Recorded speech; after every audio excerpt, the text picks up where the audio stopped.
From broke to boss, I flipped the script. Super Trucker Podcast got me fully equipped. Left the noise behind, now I'm stacking green. Voyager Nation made me live the dream. Rogel Aguilera, yep, that's the guy in Colorado that unfortunately had that very, very bad incident back in 21, I believe it was. 2019. 2019.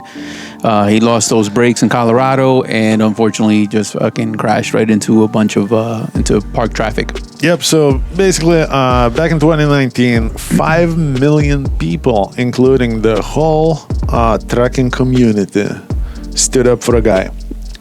Yeah, by signing petitions. Because the court issued a 110-year sentence. And that outraged everybody because at the end of the day, if your job is in the truck and, if that carries that type of responsibility, it's a little scary, right, to be in the truck. However, back then, I was not with a very popular crew, even though 110 years, absolutely no. Mm-hmm. I didn't have that much beef with a guy specifically. I had beef with a trucking community as a whole. Because in trucking community, we all know, everybody is righteous until it's time to be responsible. So a lot of drivers, you would ask, a lot of owner-operators, when they oh man, it's not a big deal, I'll fix it at the next paycheck or whatnot, and then, the next paycheck comes and we run to a Mercedes dealership instead of actually fixing what the problem is. Right. A lot of issues are being looked at the same way by DOT, by a lot of carriers, by drivers. Again, in the trucking community, it's very, very common to say, it's okay, just, fix it when you can. Not a big deal. And, the amount of, bad, neglected trucks that I have seen, it's outrageous. So back in the day when all that happened, and the whole trucking community went to back this guy up. And obviously, again, I don't think 110 years is a fair sentence. I think we should have used that event as a teaching moment. Hey, guys, it is not irrelevant. It's actually, everything is very relevant. Everything is important. You gotta keep your truck in order. Just like right now, I would compare that to personal conveyance. Any drivers watching us right now are probably thinking, man, it's not a big deal. I'm just, I run out of hours. I should be able to go home. I'm with you on a human perspective. Yeah. However, you get into some accident, even if it's not your fault. PCing right now with an accent like me, bro. No one's going to want to know why you're doing it and what the excuse is. It's either right or wrong, right? Yes. So, and again, accent should have nothing to do with that. All that is fucking bullshit and nonsense. However, the PC is not a nonsense. No. It's just as important as that accident. So, but the whole point of this video today is I saw that story resurface.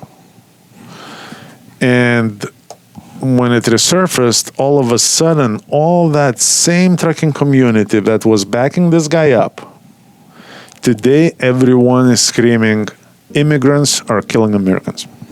Yeah, so what changed? Why were we backing this guy? I mean, practically boycotting deliveries to Colorado to help the dude out. And then now we're on the other side. And now we're willing to throw anybody under a bus that does not fit some specific box, right?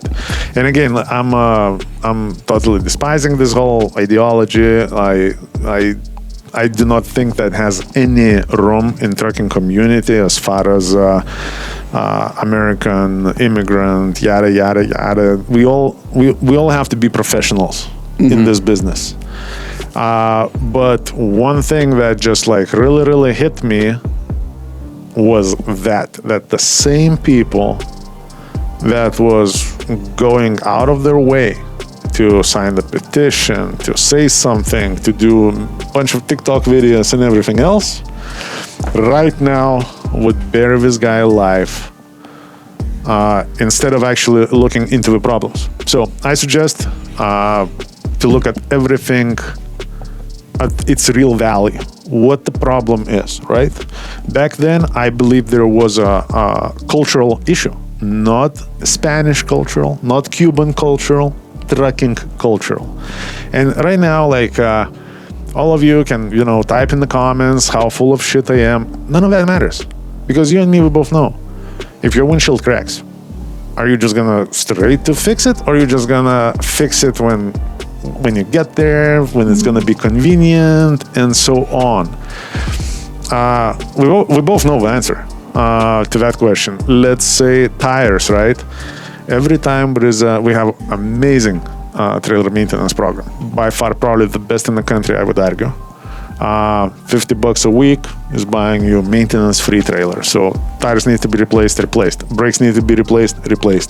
No questions asked. The only time we're gonna ask a question, if now you're sitting on the scale, the wires are showing up on your tire, and now you need to replace that tire.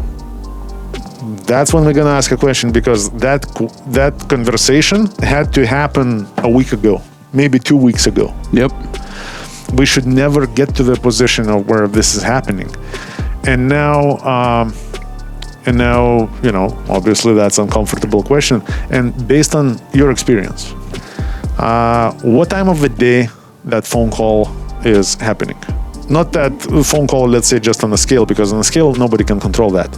But the phone call when I have a tire with a wires sticking out that needs to be replaced right now, I'm at the truck stop.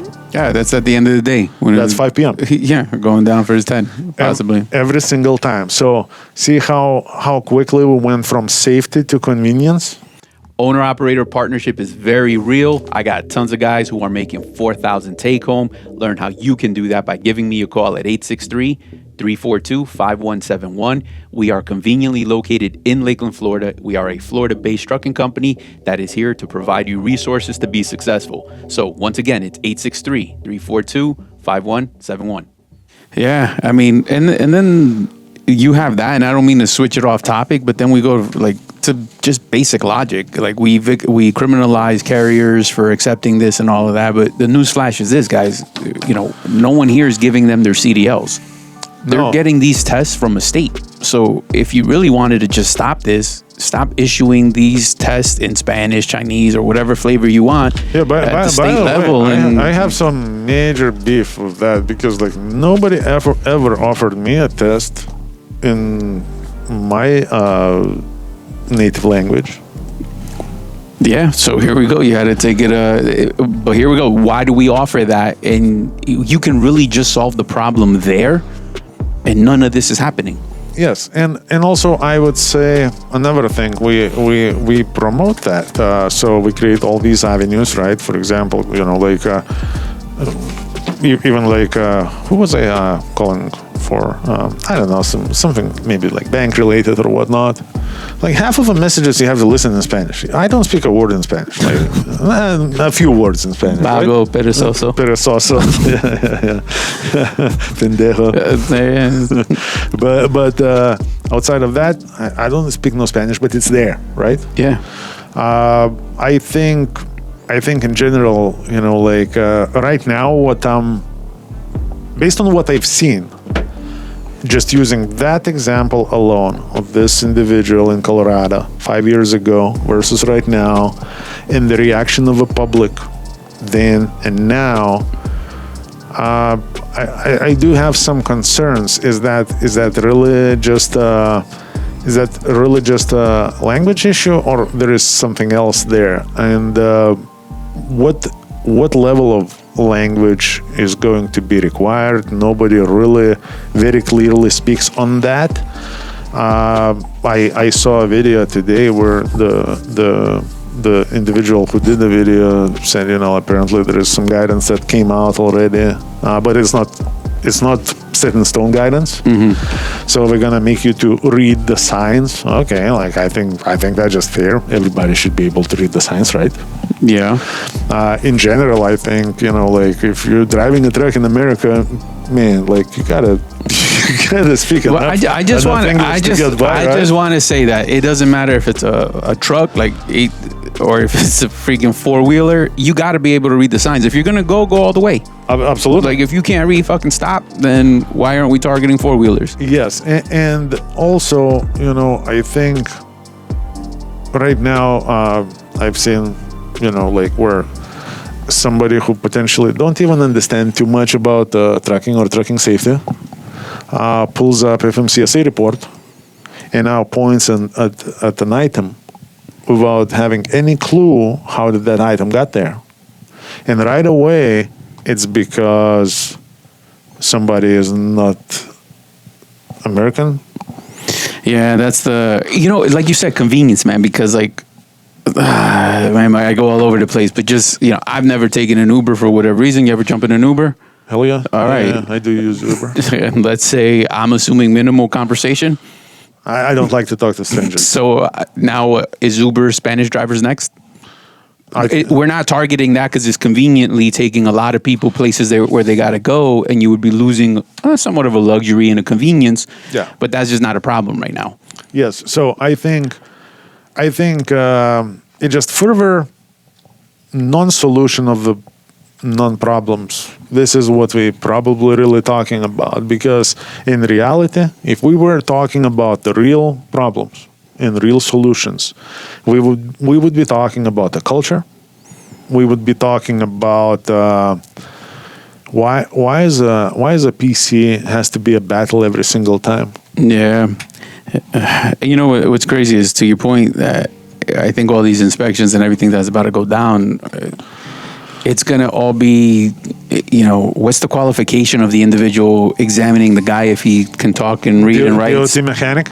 Yeah, and then so it's going to be based on first impression. So, culturally, if somebody is loud and, like, I'm moving my hands a lot, and now is this guy taking this as an aggressive, I'm like, hey, what up, bro? I saw a short video where, pretending that inspection is happening. Yeah. And the the guy that plays DOT guy is like asking like questions in English, and the guy who pretends to be an immigrant is like, and just keeps fucking talking like that, and just making a lot of fucking gestures and everything else, and pretty much passes the inspection. So I think, generally speaking, even like based on the current guidance that's already kind of provided, it's not final, but it's kind of the bracket is already there. The first trigger for the English proficiency inspection is going to be individuals' inability to communicate or understand the communication with the inspector. So no matter what you do, even if you speak not a word English, make sure you talk louder and more than the guy inspecting you.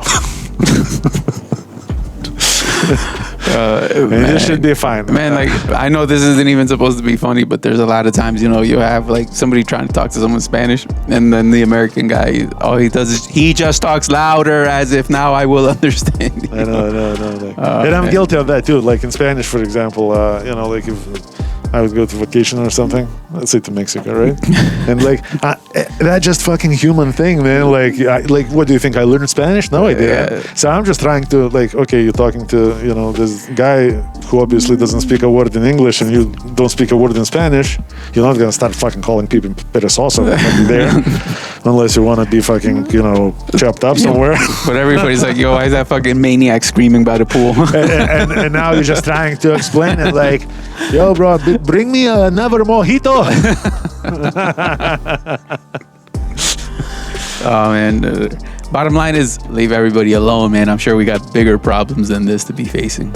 But there we go. Yes, but if we on it, let's at least use that for a good. Let's actually act on it, right? So if now we are pretending to be better than other people, let's live up to this, right?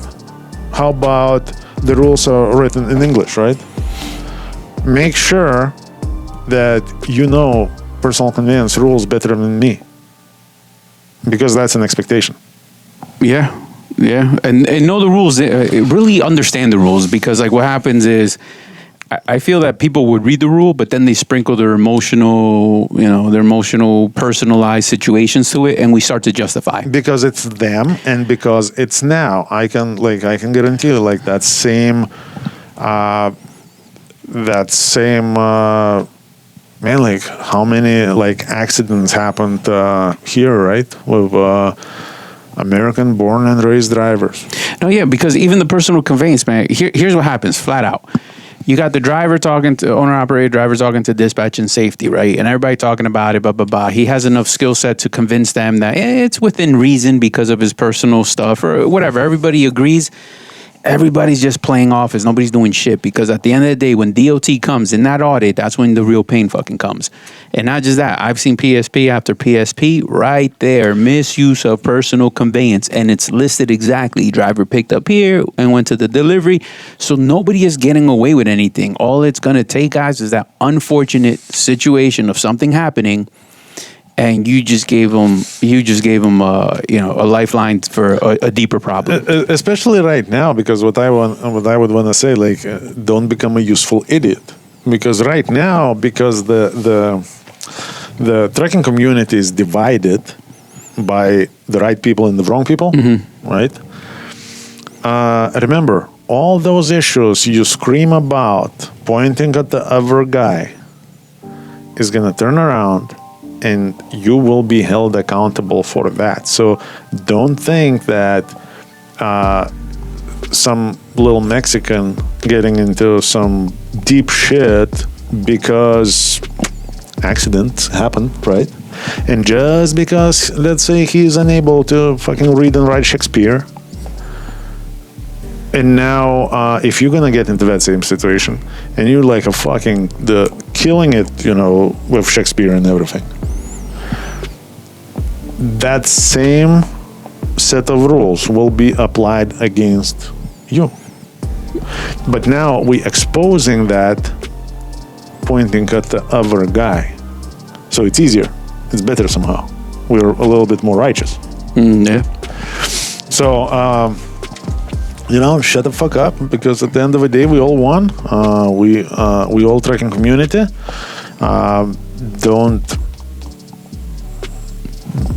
Don't talk about nasty shit inside of a house when you're part of the house. Yeah. So what's the saying? Don't throw stones in a glass house. Yeah. Here we go. So don't do that. And at the end of the day, we'll see how that's gonna go. I just hope it's not gonna be idiots versus idiots. Because again, like I've seen people not speaking English to the negligence degree. Almost like, man, like what the fuck is going on here? Man, But at the same time, now you're creating a situation to where somebody, we all know the fact that, man, if you don't like it, if you think that's unfair, just go to court. Yeah. Do you have $10,000 just to not even make it to court? Just to hire a lawyer, like the civil rights lawyer that's actually gonna fucking look into it. Yeah. And then it doesn't stop, man, because I've seen people with a very, very strong, language barrier, but they operate a lot safer than somebody with no language barrier. No, absolutely. And again, it's both ways. I wouldn't want to say it's like these guys are right, these guys are fucking wrong. No. Like, I think at the end of the day, let's call things for what we are. If there is some unsafe behavior, fucking fine. Act safe yourself and tell other people fucking to act safely. How about that, right? Yep. Not just because like, oh, this fucking, little dude here, he is somehow like unsafe driver because, he is, he looks different. So here we go. And sounds different. Yep. Be safe, drive safe. That's the moral of the story, guys. Stick together as one trucking community. All right, pendejos. Take care. Operators looking for the best business owner opportunity, look no further. I got all the programs that are going to make you successful. Everything to operating from 2 different fuel cards, top of the line trailers with a maintenance program that is unbeatable, to plates, insurance, you name it, we got it. All you got to do is give us a call, 863-342-5171. Learn more and get started.